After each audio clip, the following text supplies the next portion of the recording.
वो मेरे बेवफा हो के तुझसे जुदा दिल बना एक अंगारा या रब्बा करे किसी प्यार का यूं ना हो बंटवारा मौला मौला मेरे हाँ मेरे तू ही सहारा هم آره وقتی که شنیده تو نیستی تمنا تلاش کرده خودشو بکشه.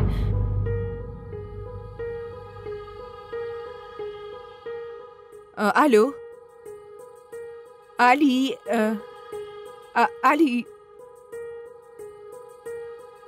صدا میاد علی حرف بزن لطفا. علی چی شده آخه؟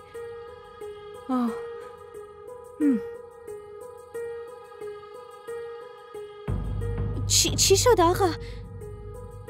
چی شده؟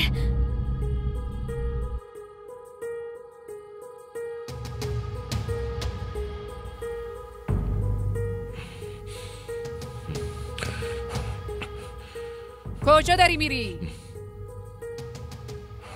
من مثل تو هنوز سنگ دل نشدم. اون بیچاره یه آدم مریض و ناتوانه. نمیدونم الان حالش چطور باشه. ببین زن، من نمیتونم اینجوری خانداداشمو تنها ول کنم. تو خیلی نگران اون فامیلات هستی، اما یه ذره به فکر پسر واقعی نیستی. چرا؟ مگه اینو چه شده؟ عجب، انگار تو اصلا نمیدونی که اینجا ما این همه بی‌آبرو شدیم، تو محلم یه ذره احترام نداری. مگه این پسرت قبلا تو محل خیلی احترام داشت که الان از بین رفته؟ بسه کافیه، حرفاتو شنیدم. این حرفو از من بشنو. اگه ببینم امروز دیدن اون فامیلات میری، دیگه نه با من و نه با بچه هات هیچ ارتباطی نخواهی داشت، فهمیدی؟ پاشو بیلو بریم. زود باش بیا.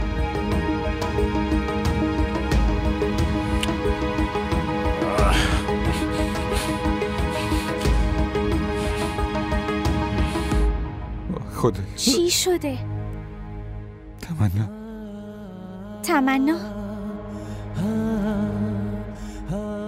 تمنا دیشب تلاش کرده خودشو بکشه. چی؟ اینو کی بهتون گفت؟ عمه گفت. خب شما ازش نپرسیدین الان کجاست؟ چه اتفاقی افتاده؟ شارژ گوشیم تمام شد. پس چطوری بفهمیم اون کجاست؟ شما یه کاری کنین، از تلفن بیمارستان زنگ بزنین. آره این درسته.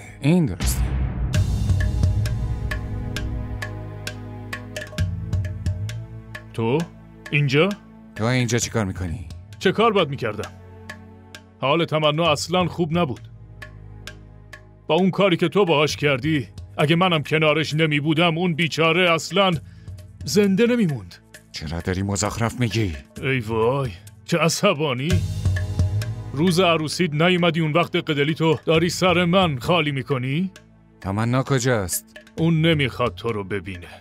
در واقع حتی نمیتونه ریخت و قیافه تو رو تحمل کنه. یه نصیحت بهت بکنم، اصلا تلاش نکن که بری ببینیش، چون دیگه هیچ جایی توی زندگی اون برای تو وجود نداره.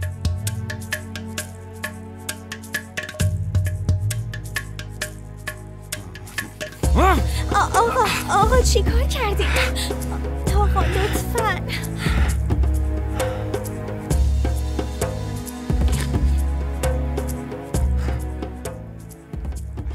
آقا شما خوبی؟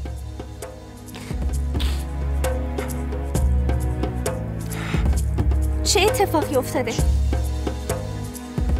مینا، تا کی واسه خیانت اون خائن میخوایی عزاداری بکنی ها؟ تا وقتی زنده. پس خیلی خوب، به مامانت زهر بده بخور، بعد هر کاری دلت خواست بکن. مامان از اینجور حرفا نزن. آخه تو یه ذره هم منو درک نمی کنی. حداقل به فکر من باش که دختر جوونش به این وضع افتاده. ببین چی تو دلش میگذره. تو داری تاوان بی‌وفایی اون خائنو از مامانت میگیری. حالا چرا ساکت شدی؟ یه چیزی بگو. چی بگم مامان؟ با کلمات سکوت از بین میره. اما گاهی بعضی کلمات تو رو ساکت میکنه. من که نمیفهمم تو چی میگی.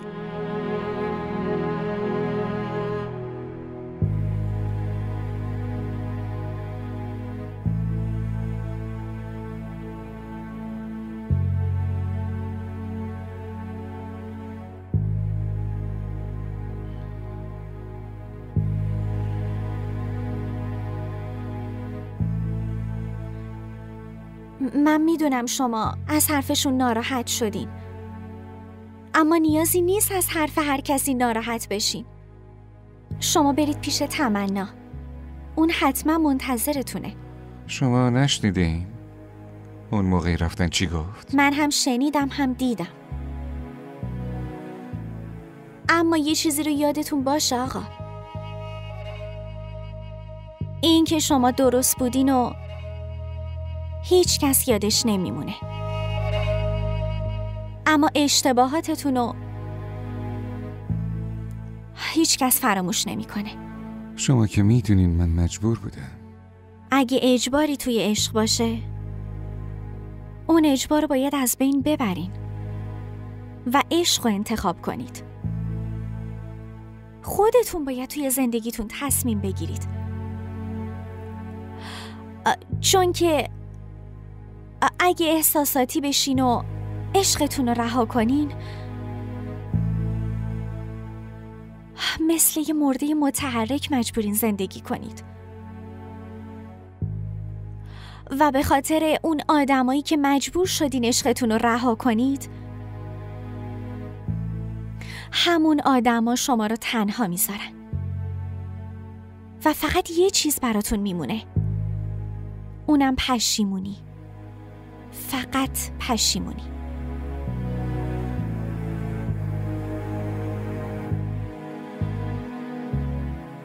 آقای دکتر حال داییم چطوره؟ الان حالش خیلی خوبه.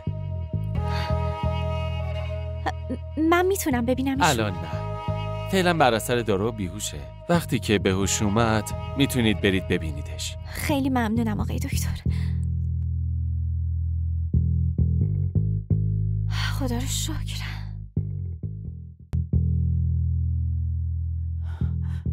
رافع، خوب شد که اومدی پسرم. ببین اصلا به حرف من گوش نمیده.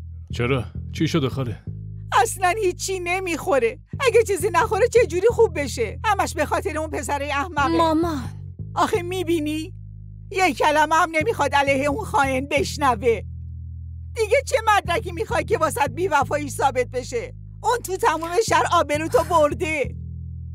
بعد این دختر مامانش و دشمن خودش میدونه. راستش خاله درست میگه. همین الان علی رو بیرون دیدم. کجا؟ تو بیمارستان. اون حتما اومده منو ببینه. اون فکر نمی کنم. یعنی چی؟ یعنی اینکه من اونو با یه دختره دیدمش. در مورد تو بهش گفتم، اما ببین حتی نیومد حال تو رو بپرسه. اونم وقتی که تو میخواستی به خاطرش خودتو بکشی. خب خاله، خیلی دیر شده، من کم کم باید برم. ازت خیلی ممنونم پسرم. اگر تو نبودی نمیدونم چی کار باید میکردم. خیلی بهم کمک کردی. نه خاله جون، این وظیفم بود. من به خاطر تمنا هر کاری میکنم. مراقب خودتون باشی. در پناه خدا. رابه، گفته بودم برنج واسه بالا بیار، تو رفتی چه برنجی آوردی؟ تو هم سر به هوا شدی مثل بابات. مامان چی شده؟ مامان اینو نگاه کن، بیا نگاش کن. ای بابا چی شده دوباره؟ باور نمی‌کنی. باز چی چاپ کردن تو این؟ حتما عکسای عروسی میناست. تو چرا هیجان زده شدی؟ بی خیالشون همشون برم بمیرم بابا. مامان مینا عروسی نکرده. اوه چی داری میگی پسر؟ باور نمی‌کنی، خودت نگاه کن. خدا، این همون پسر است که با حسنا بوده؟ آره، قرار بود همین پسره با مینا عروسی کنه.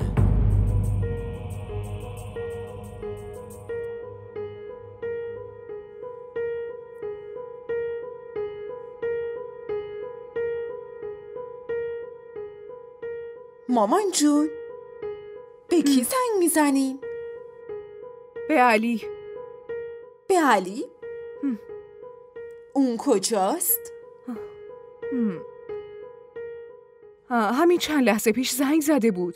از اون تمنای احمق میپرسید. شما چی گفتین؟ نمیتونم که بهش دروغ بگم و در ضمن اون بالاخره میفهمید که تمنا خواسته خودشو بکشه دختر. خب خب که چی؟ میدونی من از این نگرانم که نکنه تنهایی بره دیدن تمنا و اگه تمنا در مورد من چیزی بهش بگه پس اون وقت من بهتون میگفتم مامان. شما کجا به حرف من گوش دادید؟ لطفاً ساکت شو انی. حداقل به نگرانی و مشکلاتم اضافه نکن اگه نمیتونی حلش کنی. من اینجا اینقدر نگرانم و اومدی دوباره زنگ میزنم به علی. ای بابا.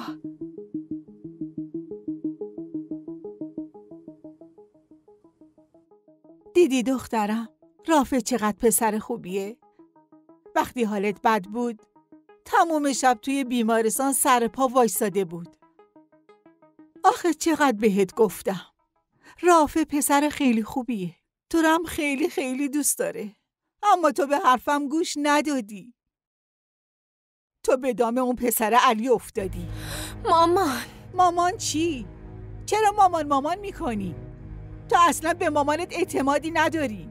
الانم که رافع همه چی رو گفت، اما تو بر علیه اون پسر اصلا هیچی نمیخوای بشنوی. اما مامان حتما این نیست که اون دختر دوست دختر علی بوده. ممکنه چی؟ حالا دیگه اصلا به حرفت گوش نمیدم. تمام عمرم به حرفت گوش دادم، ولی از الان دیگه حرفتو قبول ندارم. از این به بعد من کاری میکنم که به صلاح خودت باشه. تو هم باید قبول کنی. ناسلامتی دخترمی، حرفم که میزنم زود اشک میریزی. دیگه نمیتونم تحمل کنم.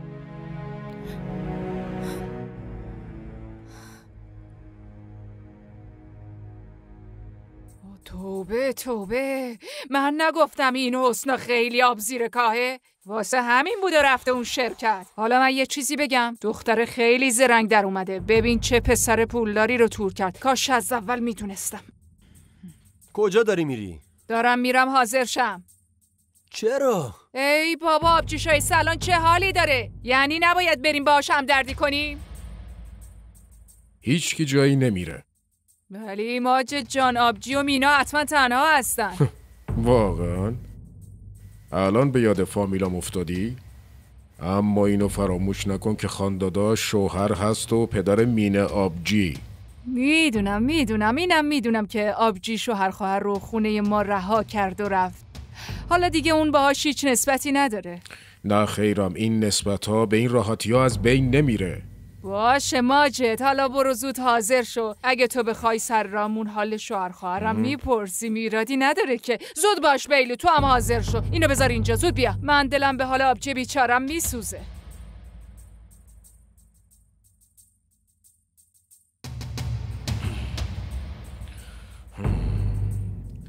عجب زنیه خدایا.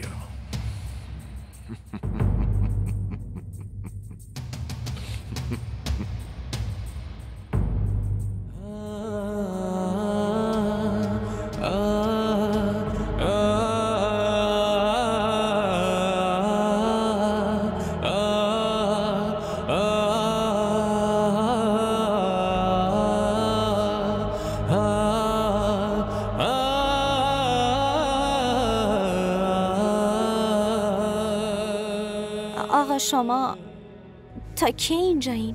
منظورم اینه که نباید پیش تمنا خانوم باشین؟ آره منم همین فکر رو داشتم. الان بگو ببینم حالا دایی چطوره؟ دایی از قبل بهتره. من الان از پیش دکترش اومدم. خب این که خیلی خوبه. به هر حال و هر چی نیاز داشتین من با آقای مدیر گفتم براتون فراهم کنه. شما نگران هیچی نباشین. خود منم به هر حال باهاتون در تماس هستم. متوجه شدین؟ خیلی ممنونم آقا. این لطفتون رو هیچ وقت فراموش نمی‌کنم. آخه این چه حرفیه میزنی؟ این وظیفه من بود. آقا میشه منم همراهتون بیام؟ منظورم اینه که عیادت تمنا خانوم. حتما. اما پس داییتون چی؟ دکتر فعلا بهش دارو داده، اون الان خوابه. در ضمن بیرون از بیمارستان که نمیریم، همینجا داخل همین بیمارستانیم. چیزی بشه برمیگردم.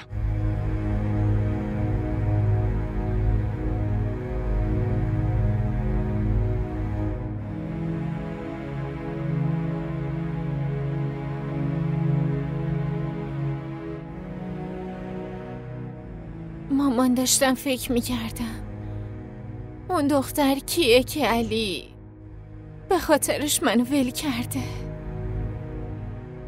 مینا جان عزیز دلم، بی خیال شو، لعنت بهش بفرست. بذار هر کاری اون احمق دلش میخواد بکنه. ولش کن، بهش فکر نکن.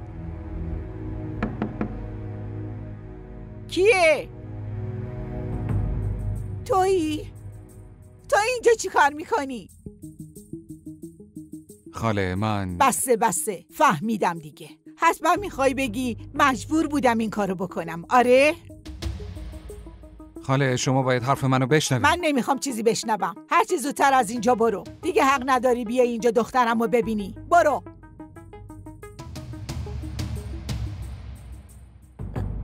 سندایی یه بار لطفاً به حرفمون گوش بدین.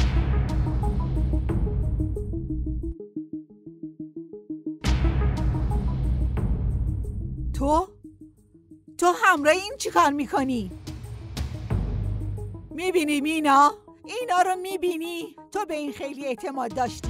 کسی که زندگی تو رو خراب کرد غریبه نیست، این حسناست. فهمیدی علی کجا بوده؟ تو خجالت نکشیدی؟ تو اصلا حیا نداری. باید میرفتی زهر میخوردی، از خجالت میمردی. تو یه بیشرم زندگی خواهرت نابود کردی. بچگون.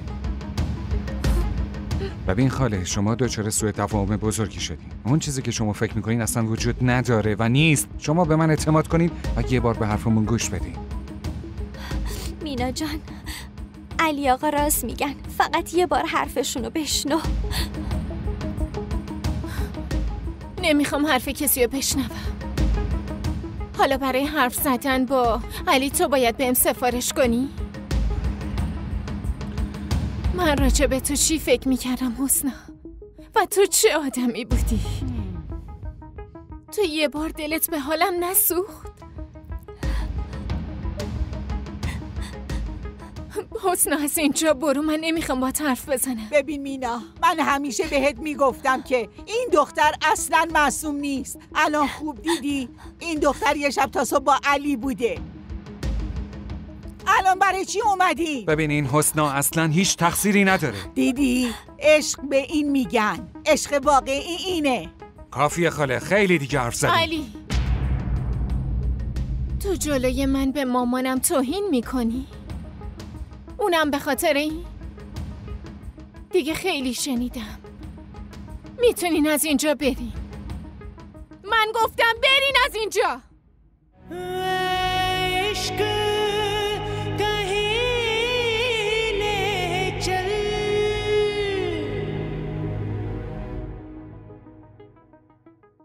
برو دیگه.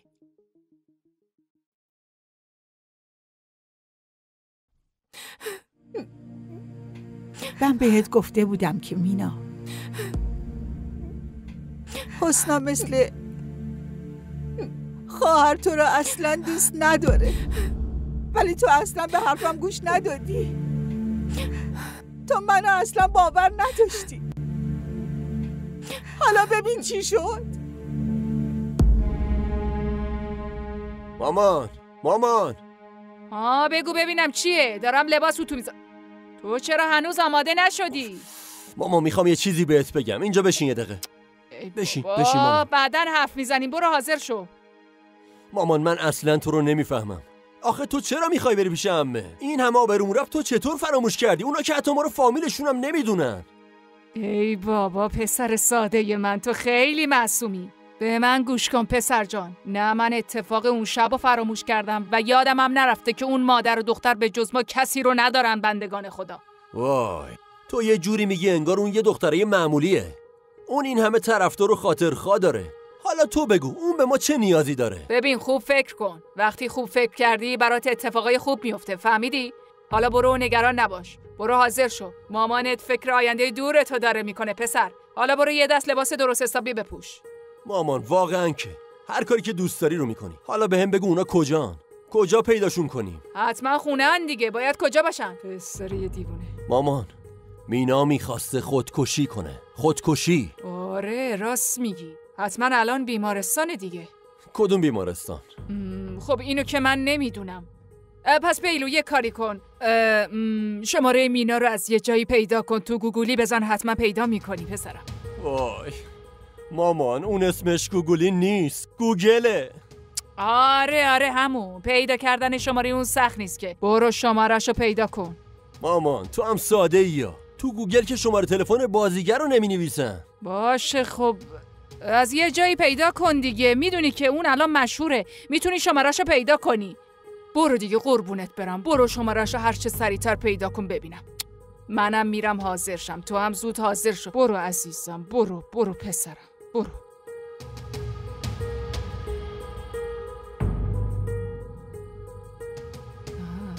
بیلو پسر تو نمیدونی که من چه فکرایی برات ندارم. وقتی که پسرم بفهمی از خوشحالی حتما دیوونه میشی. حالا ببین چی کار میکنم.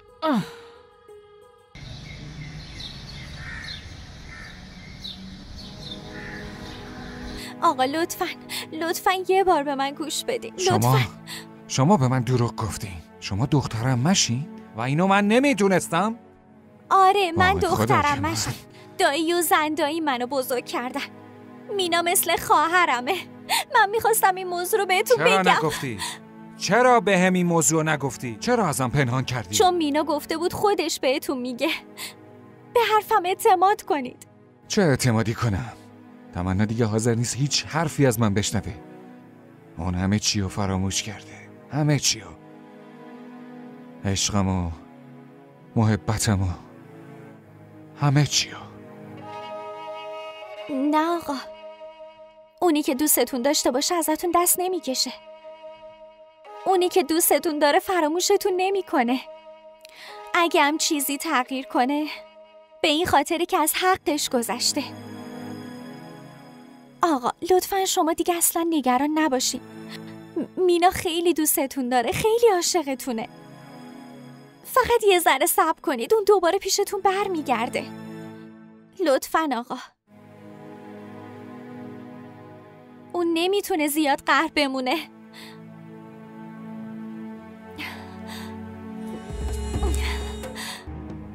دیدی؟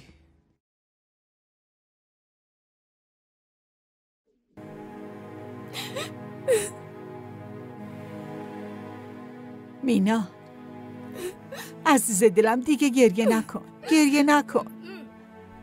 مگه ندیدی چقدر بهت گفته بودم که این حسنا آدم خوبی نیست.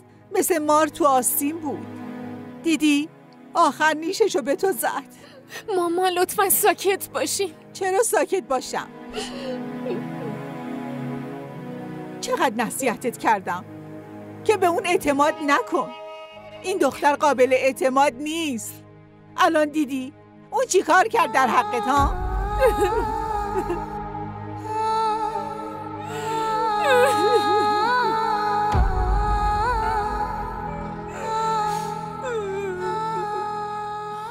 مینا بهت التماس میکنم دخترم. بحث رضای خدا بس کن. عزیز دلم میدونی که زمان مرهم خوبیه برای زخمات. التماس میکنم آروم باش. نه مامان، تو زندگی یه لحظه ای هم هست که آدم بخواد بازم نمیتونه فراموشش کنه. من با اون آدم ها مخالفم که میگن زمان دوای هر دردیه، چون بعضی زخما برای همیشه جاشون تو زندگی آدم میمونه. علی هم همچین زخمی رو به من زده.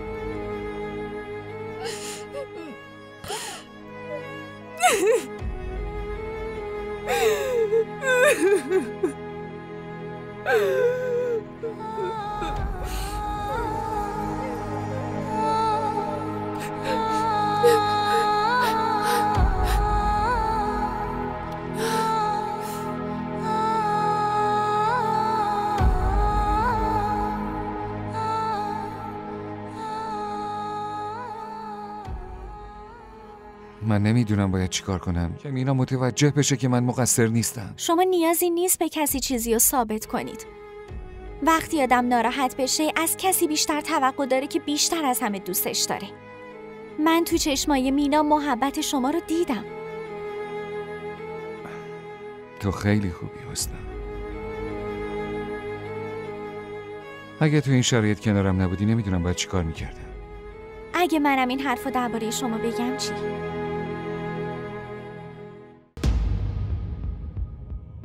حسنا این همون پلیس نیست؟ آره آره همونه.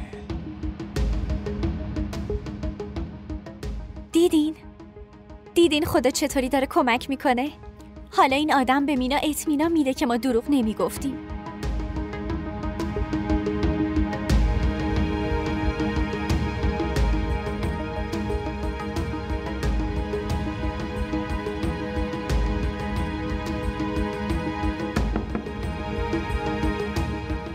این آدم میتونه کمک کنه واقعیت معلوم بشه.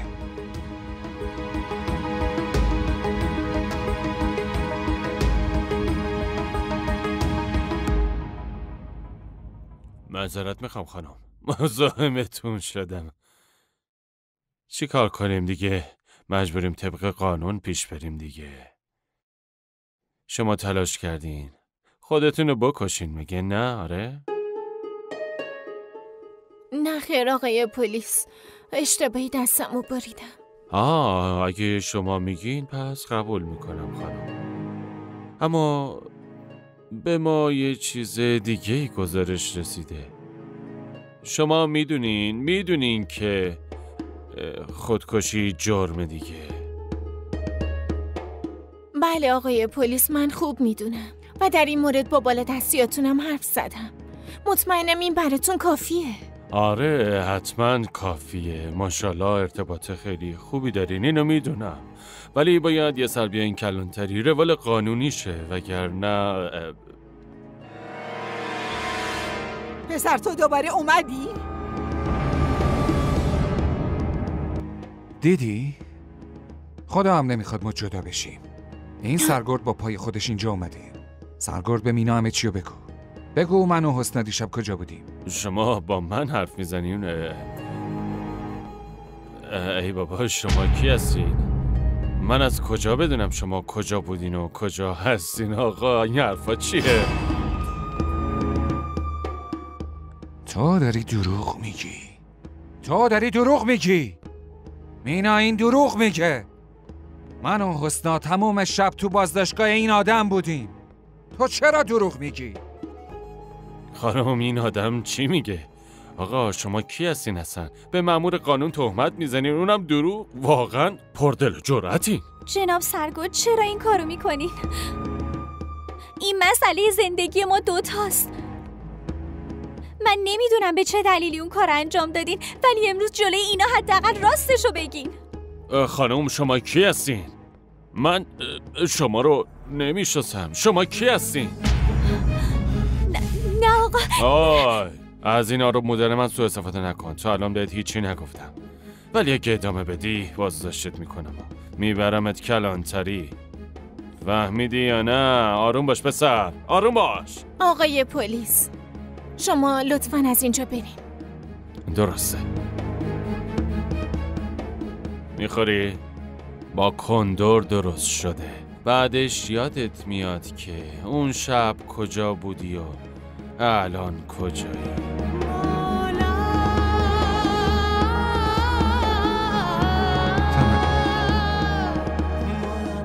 تو باید حرف منو گوش کنی. تو باید منو باور داشته باشی تمنا. اون داره دروغ میگه تمنا. کافیه علی، بس کن دیگه.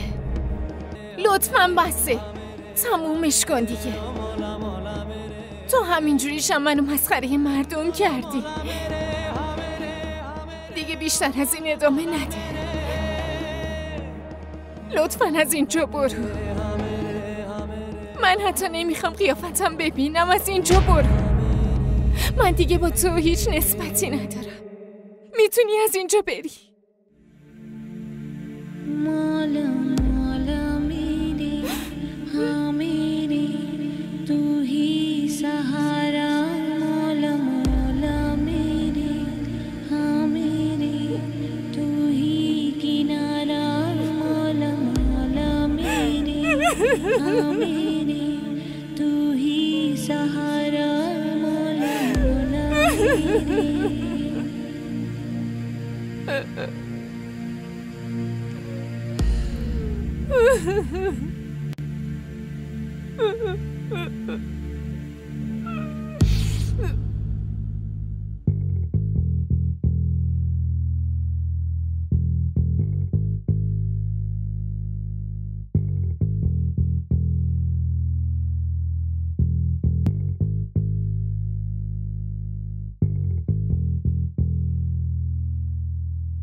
سلام علیکم.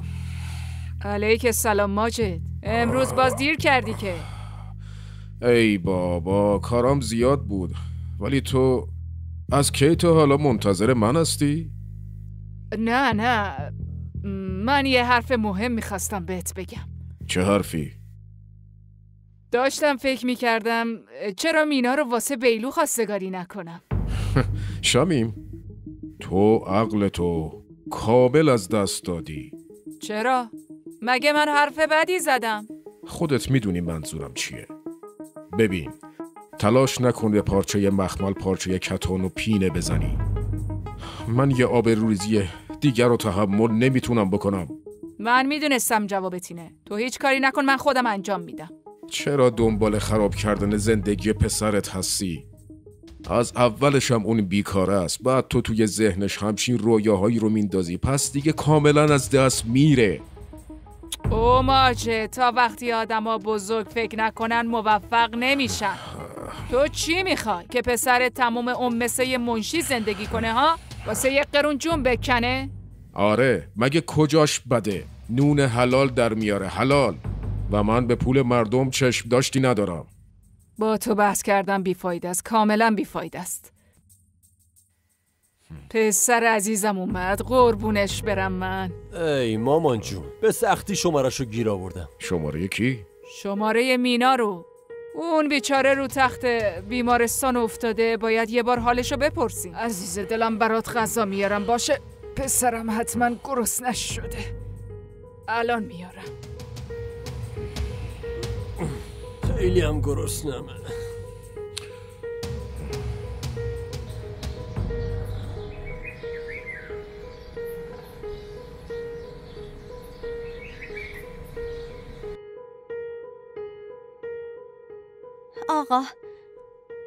آقا میشه به من؟ تمنا من واقعا سردر نمیارم که چرا این پلیس چرا واقعا باید دروغ بگه؟ آخه برای چی؟ و منم متعجب شدم. چرا وانمود کرد که ما رو نمیشناسه؟ من از این ناراحتم که چرا تمنا به من اعتماد نکرد و به اون اعتماد کرد. آقا شما ناراحت نباشید. اون الان فقط عصبانیه. چرا نباید بهتون اعتماد کنه؟ شما که خیلی خوبین. برای به دست آوردن یکی حتی تموم خوبی هم کفایت نمیکنه. ولی برای از دست دادنش یه اشتباه کافیه. آقا ممکنه که همه اینا یه سوء تفاهم بچگانه باشه. واسه همین وانمود کرده که شما رو نمیشناسه. چی بگم؟ ها؟ خانم اون بیمارتون به هوش اومده. حالش چطوره؟ حالش کاملا خوب نشده ولی میخواد شما رو ببینه. من برمیگردم. نمیدونم این علی کجا مونده. اوف دیر وقته شب شده. مامان من یه سر میرم بیرون. منتظرم نباش من دیر میام. تو کجا داری میری؟ مامان دوستم منو مهمونی دعوت کرده. این وقت شب تنهایی میری؟ من شما رو درک نمی کنم مامان. آخه شما چی میخواین؟ من تو این خونه زندونی باشم؟ با مردم قطع رابطه کنم؟ شما به هم گفته بودین ویکی رو نبین. من بهتون گوش نکردم. اگه منو از این مهمونی هم من کنین دیگه تحمل نمی کنم مامان. باشه میتونی بری ولی خیلی دیر نکن. خب باشه خداحافظ.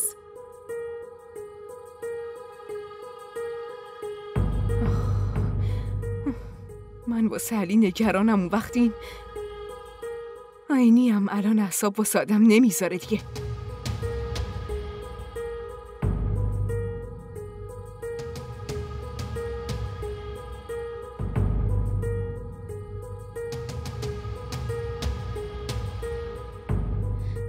دایی جون، شما خوبید نه؟ من معذرت میخوام. من عمدنی کارو نکردم.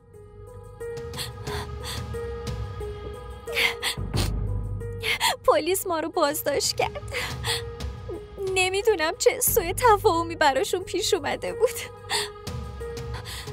من با علی آقا هیچ رابطه ای ندارم. قسم میخورم بهم اعتماد کنین دایی جون. من بی تقصیرم.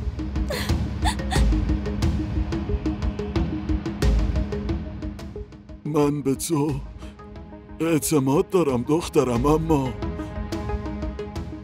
این دنیا به این راحتی بهت اعتماد نمیکنه دخترم. الان دیگه دخترها خودشون باید از حقشون دفاع کنن. فقط خدا کنه که برای نجابت تو، آبروی تو. دایی جون، دایی جون. वो मेरे बेवफा हो के तुझसे जुदा दिल बना एक अंगारा।